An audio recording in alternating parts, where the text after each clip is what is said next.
راحت یہ دل پائے، وہ مسکن ہے خلافت کا جہاں راحت یہ دل پائے. بسم الله الرحمن الرحيم. أعزائي المشاهدين، السلام عليكم ورحمة الله تعالى وبركاته. نقدم لكم موجزا عن بعض أنشطة أمير المؤمنين أيده الله تعالى بنصره العزيز في الأيام القليلة الماضية. نبدأ أخبار اليوم مع اللقاء الافتراضي الذي عقده حضرة خليفة المسيح الخامس أيده الله تعالى بنصره العزيز مع الهيئة الإدارية لمجلس أنصار الله في بنغلاديش يوم السبت 16 من يناير كانون الثاني الجاري. بعد الدعاء قدم أعضاء الهيئة الإدارية أنفسهم وأتيحت لهم فرصة تقديم تقارير أقسامهم المعنية وطلب توجيهات الخليفة الذي أجاب أيضا على عدد من الأسئلة، وكان أولها: كيف يمكننا تحسين أنفسنا والتقدم في الأعمال الصالحة؟ اللہ تعالیٰ نے جو ہمیں طریقہ بتایا ہے کہ تمہارا جو انسان کی پیدائش کا مقصد ہے وہ عبادت ہے. اگر اللہ تعالیٰ کی عبادت اس کا حق ادا کرتے ہوئے کی جائے، 5 وقت کی نمازیں ہیں، اگر 5 وقت کی نمازیں ادا کی جائیں اور اس کا حق ادا کیا جائے، اللہ کے آگے روکے جھکے دعا کی جائے، سجدوں میں دعا کی جائے، اپنی گناہوں کی غلطیوں کی معافی مانگی جائے، اپنی نسل کی بہتری کے لیے دعا کی جائے اور اپنی روحانی ترقی کے لیے دعا کی جائے، تو اللہ تعالیٰ کہتا ہے تم اپنے مقصد پیدائش کو پورا کرنے والے ہو، میں دعائیں قبول کرتا ہوں. تو ذاتی بہتری کے لیے یہی چیز ہے کہ اللہ تعالیٰ سے مانگو.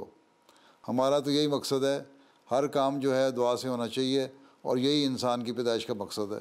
ٹھیک ہے جی، السلام علیکم حضور. السلام. حضور، بعض احباب ایسے ہیں جن کو جب نظام وصیت میں شامل ہونے کے لیے کہا جاتا ہے تو وہ کہتے ہیں کہ ہم متقی نہیں ہیں، اس لیے ہم اس میں شامل نہیں ہو سکتے. تو پیارے آقا، اس سلسلے میں ہماری لائحہ عمل کیا ہونا چاہیے؟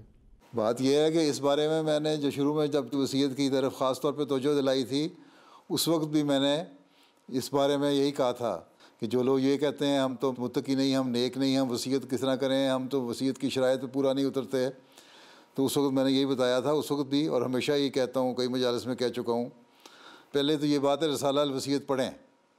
جب ایک انسان رسالہ الوصیت پڑھتا ہے تو اس کو احساس ہوتا ہے کہ مجھے کس معیار کا احمدی ہونا چاہیے. پھر اس کے بعد جب وہ وصیت کرتا ہے تو اس کے بعد وہ کوشش کرتا ہے کہ میں اس معیار پہ پہنچوں.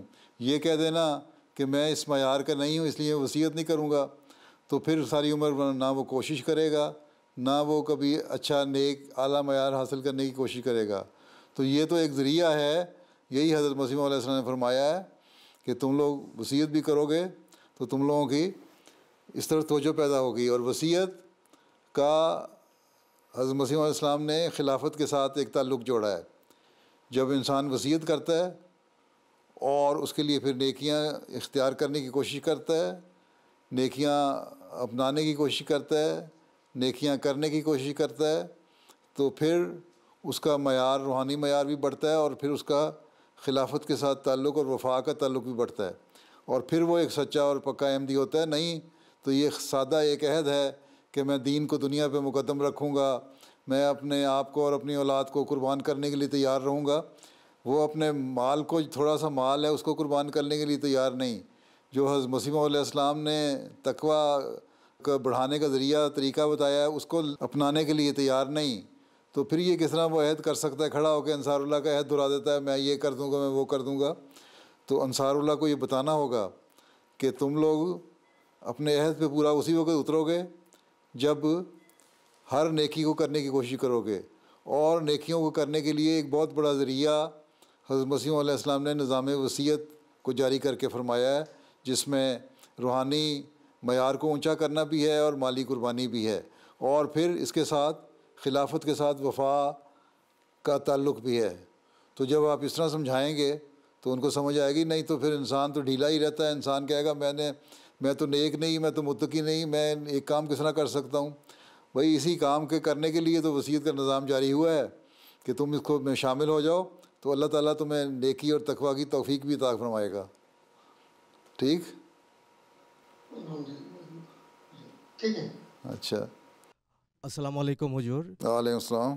پیارے حضور، بعض ایسے ناصر ہیں جو جماعتی کاموں میں حصہ نہیں لیتے اور مجلسی کاموں میں بھی شامل نہیں ہوتے، ان کو بار بار توجہ دلایا جاتا ہے، تو اس سلسلے میں ہم کون سا لائحہ عمل اختیار کریں؟ یہی حکم ہے، بار بار توجہ دلانا، اور بار بار توجہ ہی دلاتے رہنا چاہیے. ان کو بتائیں کہ تم احمدی ہو اور احمدی کے کچھ فرائض ہیں اور کچھ اس کے ڈیوٹیز ہیں جس پر اس نے عمل کرنا ہے. تو یہی حکم ہے ہمیں، ذکر کا حکم ہے ہمیں، نصیحت کرنے کا حکم ہے ہمیں، بار بار توجہ دلانے کا ہمیں حکم ہے. اور یہی حکم حضرت صلی اللہ علیہ وسلم کو اللہ تعالیٰ نے دیا تھا، تو اسی حکم پہ اب ہم نے چلنا ہے. اور نصیحت اسی لیے کی جاتی ہے اور بار بار کی جاتی ہے تاکہ توجہ پیدا ہوتی رہے.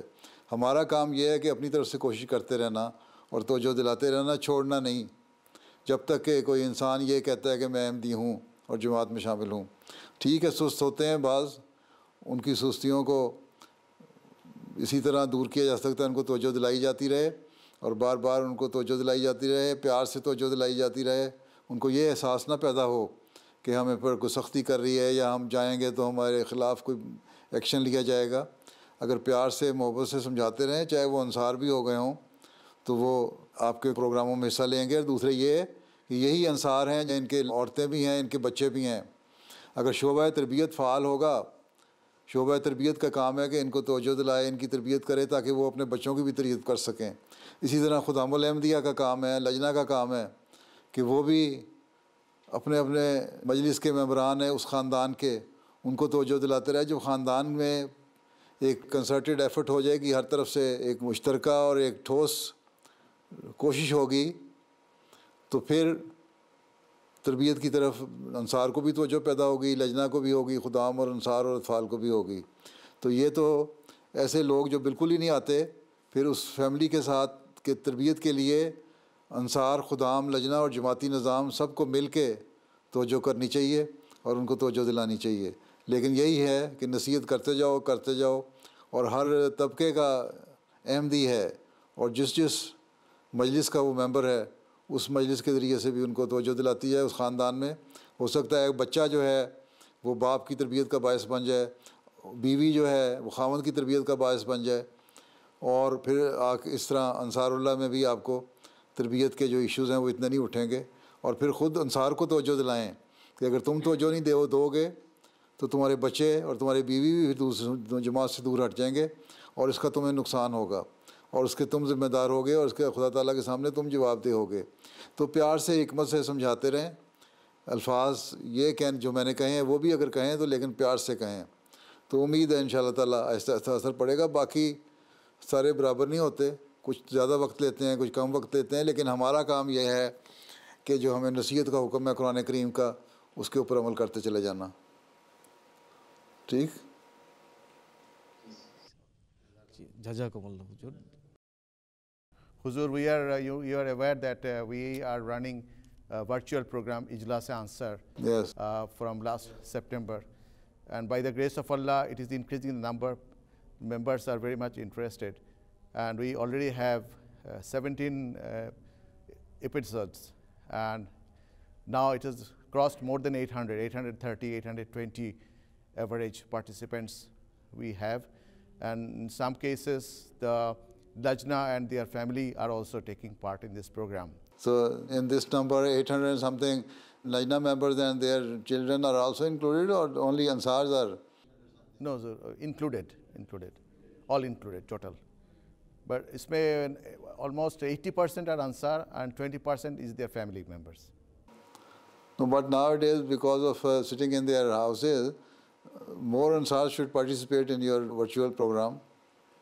The problem is that in village area, they don't have the smartphone. And also the internet connection is a problem. There is no internet facility. Otherwise, we could have. What is the percentage of your Ansars who are living in rural area? It's around 60-40. 60% are living in rural area. Rural area, ji. And 40% are living in big cities and towns. 30 to 40%. So 30 to 40% of Ansars have the access to internet. No, so in village also. Even there are some very interesting. There are some remote village. They also have the connection. अच्छा माशाल्लाह. It depending on the tower, that the network tower जो है ना वो mobile phone का, it depends on that. How close that tower is from their area? Yes. That depends on that. So if there are some poor signal, so they don't get. But where the signal is better, they get the connection. अच्छा माशाल्लाह. And also, Anصار are not used to with the smartphones. It's difficult, so they take help from their son, daughter. Sometimes the ladies are more smart. अच्छा, yes. Then you should also start a smartphone training program for Ansar. Yes, sir. Inshallah, we'll arrange. Yes. अच्छा. Okay then. Now time is over. Allah Hafiz. Nasir. Assalamu alaikum warahmatullahi wabarakatuh. وفي اليوم التالي عقد لقاء افتراضي ثان، وهذه المرة مع الهيئة الإدارية الوطنية للجماعة في المملكة المتحدة. وفي الجزء الأول من الاجتماع وبعد الدعاء قدم المسؤولون أنفسهم وتلقوا التوجيهات من أمير المؤمنين. Assalamu alaikum wa rahmatullahi wa barakatuh. Beloved Hazur, Jonathan Butterworth, serving as Additional Secretary Tarbiyat and Waqf Jadid for No Mubayin. MashaAllah. Acha. So, how many Nomabayins you are dealing with nowadays? At present, Hazur, we have 237 No Mubayin since 2018. Acha. 237 Nomabayin during last 3 years? Yes, Hazur. This is since 2018. So, any special program you have given to these Nomabayins during these COVID days? Yes, Hazur. So we recently held the No Mubayin Ijtima, which Amir Sahib attended, and Imam Sahib also gave an address. Also, Secretary Tarbiyat, Hazur Yaktis, attended as well. How many of them are participating in these programs? For this one, Hazur, we had a total number of logins of 100 people, 100 users logged in. No, but how many programs have you held online during this period?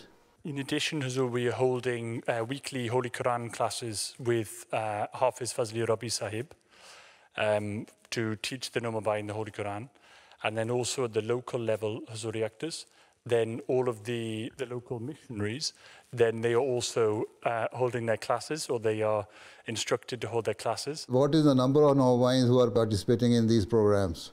On average, 70% do take part in this? I think on average, Hazur Yaktis, I think it is slightly lower, unfortunately. Alhamdulillah, we have some who are very active, very engaged. But others are in contact with the Jamaat and they say they are Ahmadis.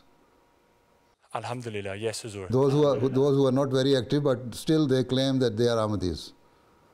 Yes, Alhamdulillah, yes. They are still Ahmadis, they have not left the Jamaat. Hafiz Fazla Rabi, Secretary Talim al-Quran, Waqf Arzi. Secretary Talim al-Quran, Waqf Arzi. Acha, Hafiz Sahib, have you received application from all the members of the Amla? They are ready to go for Waqf Arzi? Not yet, Hazur. I will remind them. So, first you should concentrate more on the Amla members of all the central organizations, Khudam, Ansar, Lajna, and Jamaat as well. And then the regional and local Amla members, and then other people. Right? Ji, theek. If they participate in this Waqf Arzi scheme, then others will follow them. بينما ضم الجزء الثاني من الاجتماع مجموعة من العروض التقديمية. अच्छा ना वो अमीर साहब क्या कहते हैं? हुजूर हमारे पास हुजूर 3-4 प्रेजेंटेशंस हैं. एक तो बैतुल फतूह की जैसे आपने पिछली दफ़ा कहा था. प्रेजेंटेशन है, फिर वक्फे 9. Secretary Jadad is going to present that? Ji Secretary Jadad जी बिल्कुल जी. अच्छा आ जाओ फिर. The redeveloped section of the Beit al-Futuh Mosque now features a new solar panel array along the rooftop to help generate electricity using environmental methods. 48 kilowatts of solar panels. The exterior facade is mostly complete, with the stonework now in place. New window lattice structures are being installed along the north face of the rebuild. The colonnade runs the entire width of the structure to create a covered walkway around the complex.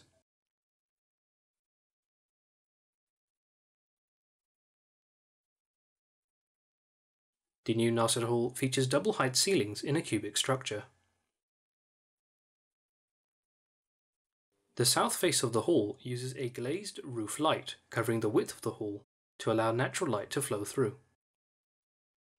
Achha, mashallah. A new efficient radiator panel array is lined along the roof of the Nasir Hall, allowing efficient, discrete heating of the entire space. The mezzanine floors overlook the Nasir Hall along the west and east face of the structure. So we have these mezzanine floors on both sides, Huzur. Achha. The old west wing structure is currently in the process of being connected to the new structure, with the floors aligned and the doorways marked out. Due to the close proximity of an active railway line, extra precaution is being taken. The first floor is host to the Nur Hall and the office space for auxiliary organizations, meeting room, classroom, and Sami Basri. How big is Nur Hall? How many people can it accommodate? Hazur, Nur Hall is split in two. So the rear is offices and the front is, so 660 square meters is Nur Hall. Achha. So for namaz, if you want to use it for namaz, it can accommodate up to 800 people. Achha. For normal meeting, almost 1,200 people. Ji, Hazur. Achha. Okay, next. The second floor is the main office space.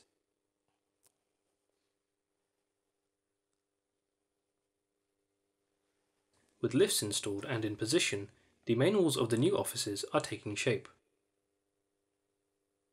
All the UK Jamaat offices are on the second floor.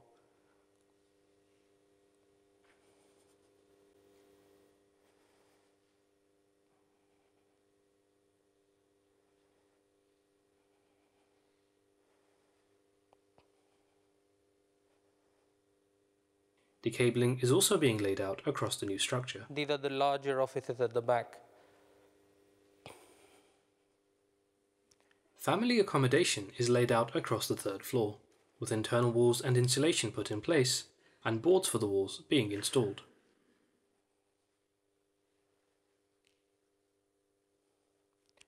So this is one of the family rooms en suite with all bathroom. rooms feature a dedicated lavatory and shower facilities.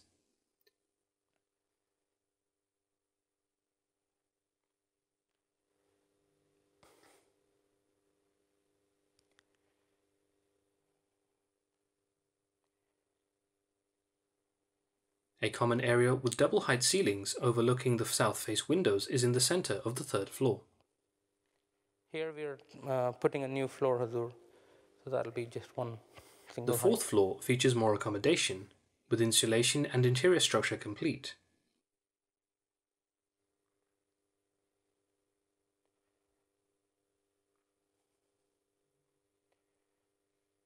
One of the dormitories.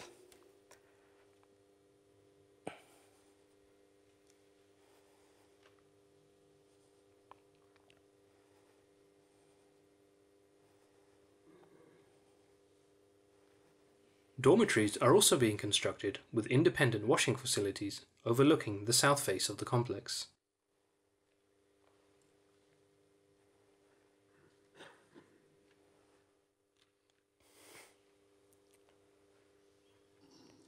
So fourth floor is the topmost floor. This is the rear overlooking the mosque. Achha. Jazakallah. Jazakallah. Then, when are you going to complete? Hazur, it will take about, the finishing work will take up to a year, 1 year, inshallah. Achha. There's quite a lot of work in terms of finishes. Achha, chalo. Okay. By that time you will have enough fund to complete it, huh? Inshallah. What next? I'd request Hafiz Fazl Rabbi Sahib to give you a brief report on the International Talim Quran Academy. Ji, Ji Hazur, by the grace of Allah, ITQA, International Talimul Quran Academy, we have 464 students registered from 15 countries, most of them this time from UK. So Hazur, 43 classes have been made and 130 students are being taught 4 hours per week. and from Khudam, Lajna, and Ansar and missionaries.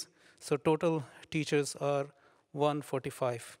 So outside UK, we have received registration for teachers 11 countries, and the courses we offer: Tarjumatul Quran, Nazara Quran, and this time, and total 347 have been registered from UK, and also outside UK, Malaysia, Australia, and Canada. So altogether is 464. Acha, mashallah, Tarjumatul Quran by Mir Ishaq Sahab is also coming in Manzoor font very soon. That will be excellent, inshallah. Inshallah, and the print and everything is very unique this time. Try to give Tarjuma Quran to each and every student who can read Urdu, so they can learn Tarjuma as well, right? In a better way. Okay. Aage. So that brings us to the end of the presentation. Achha. And that also brings the end of the time. So. Azur, just want to say thank you, Jazakallah, for seeing us. Achha. You are sitting in the main mosque hall? In the Lajna section, Ji Hazur. In the Lajna section. As last week. Acha. MashaAllah. So, okay then. Allah Hafiz. Assalamu alaikum wa rahmatullahi wa barakatuh. Assalamu alaikum.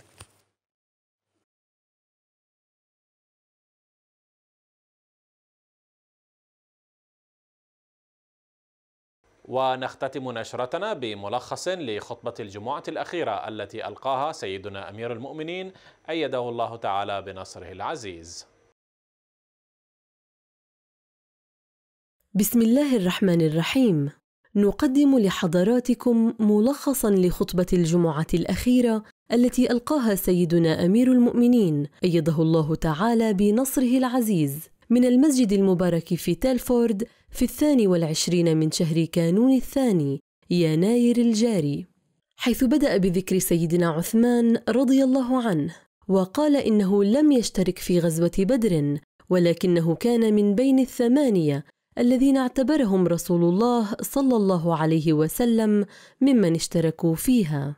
اسمه عثمان بن عفان بن أبي العاص بن أمية بن عبد شمس بن عبد مناف بن قصي بن كلاب، وهكذا يلتقي نسبه بنسب رسول الله صلى الله عليه وسلم عند عبد مناف. وأمه أروى بنت كريز، وأمها أم حكيم البيضاء بنت عبد المطلب أخت عبد الله والد النبي صلى الله عليه وسلم. وفي رواية أنهما كانا توأما. كانت كنيته في الجاهلية أبا عمرو، ولما ولد له صبي من رقية سماه عبد الله، فكناه المسلمون أبا عبد الله. زوج النبي صلى الله عليه وسلم عثمان ابنته رقية، وبعد أن توفيت في أيام بدر زوجه أختها أم كلثوم، فلذلك لقب بذي النورين. ويقال أيضا أنه سمي بذلك لأنه كان يكثر من تلاوة القرآن قائما كل ليلة، فالقرآن نور وقيام الليل نور، وبهذا صار ذي النورين. وعن إسلامه: خرج عثمان وطلحة بن عبيد الله على أثر الزبير بن العوام ودخلا عليه، فعرض عليهما الإسلام وقرأ عليهما القرآن، وأنبأهما بحقوق الإسلام ووعدهما الكرامة من الله، فآمنا وصدقا. فقال عثمان: يا رسول الله، قدمت حديثا من الشام، فلما كنا بين معان والزرقاء فنحن كالنيام، فإذا مناد ينادينا: أيها النيام هبوا، فإن أحمد قد خرج بمكة. فقدمنا فسمعنا بك. وقد كان عثمان من السابقين الأولين، حيث أسلم قبل دخول النبي صلى الله عليه وسلم دار الأرقم. لما أسلم عثمان أخذه عمه الحكم بن أبي العاص، فأوثقه كتافا وقال: ترغب عن ملة آبائك إلى دين محمد؟ والله لا أحلك أبدا حتى تدع ما أنت عليه. فقال عثمان: والله لا أدعه أبدا ولا أفارقه. فلما رأى الحكم صلابته في الحق تركه. قبل بعثة النبي صلى الله عليه وسلم كانت رقية مخطوبة لعتبة بن أبي لهب، وأم كلثوم مخطوبة لأخيه عتيبة. ولما نزلت سورة اللهب قال أبو لهب لابنيه: رأسي في رؤوسكما حرام إن لم تطلقا ابنتي محمد. ثم تزوج عثمان برقية وهاجر بها إلى الحبشة. عن عبد الرحمن بن عثمان القرشي قال: دخل رسول الله صلى الله عليه وسلم على ابنته وهي تغسل رأس عثمان، فقال: يا بنية، أحسني إلى أبي عبد الله، فإنه أشبه أصحابي بي خلقا. قال ابن إسحاق: فلما رأى رسول الله صلى الله عليه وسلم ما يصيب أصحابه من البلاء وما هو فيه من العافية بمكانه من الله عز وجل ومن عمه أبي طالب، وأنه لا يقدر على أن يمنعهم مما هم فيه من البلاء، قال لهم: لو خرجتم إلى أرض الحبشة فإن بها ملكا لا يظلم عنده أحد، وهي أرض صدق حتى يجعل الله لكم فرجا مما أنتم فيه. فخرج عند ذلك المسلمون من أصحاب رسول الله صلى الله عليه وسلم إلى أرض الحبشة مخافة الفتنة وفرارا إلى الله بدينهم، فكانت أول هجرة في الإسلام. وكان أول من خرج من المسلمين عثمان بن عفان وزوجته رقية بنت رسول الله صلى الله عليه وسلم. عن سعد قال: لما أراد عثمان بن عفان رضي الله عنه الخروج إلى أرض الحبشة قال له رسول الله صلى الله عليه وسلم: اخرج برقية معك، أخال واحدا منكما يصبر على صاحبه. ثم أرسل النبي صلى الله عليه وسلم أسماء بنت أبي بكر رضي الله عنهما فقال: ائتني بخبرهما. فرجعت أسماء إلى النبي صلى الله عليه وسلم وعنده أبو بكر رضي الله عنه فقالت: يا رسول الله، أخرج حمارا موكفا فحملها عليه وأخذ بها نحو البحر. فقال رسول الله صلى الله عليه وسلم: يا أبا بكر، إنهما لأول من هاجر بعد لوط وإبراهيم عليهما الصلاة والسلام. بعد وفاة رقية رضي الله عنها زوج رسول الله عثمان من ابنته أم كلثوم. فعن أبي هريرة أن النبي صلى الله عليه وسلم لقي عثمان عند باب المسجد فقال: يا عثمان، هذا جبريل أخبرني أن الله قد زوجك أم كلثوم بمثل صداق رقية على مثل صحبتها. وبعد زواج أم كلثوم مر عليها رسول الله صلى الله عليه وسلم وسألها: يا بنية، كيف وجدت بعلك؟ فقالت: خير بعل. وبعد وفاتها قال رسول الله صلى الله عليه وسلم: لو كان عندنا أخرى لزوجناها بعثمان. وفي ختام الخطبة ذكر أمير المؤمنين نصره الله الأحمديين بضرورة مواصلة الدعاء للأحمديين في باكستان، وأن يهب الله العقل للمعارضين حتى يعملوا بالعدل والإنصاف، وكذلك الدعاء للأحمديين في الجزائر أن يحفظهم الله تعالى. ثم أعلن أنه سيصلي الغائب على بعض المرحومين، ودعا الله لهم بالرحمة ولذويهم بالصبر والسلوان. بهذا نأتي إلى ختام نشرتنا، وللمزيد من الأخبار يرجى متابعتنا على العناوين الظاهرة أسفل الشاشة. نترككم في رعاية الله وأمنه، والسلام عليكم ورحمة الله تعالى وبركاته. वो मस्कन है खिलाफत का, जहाँ राहत ये दिल पाए।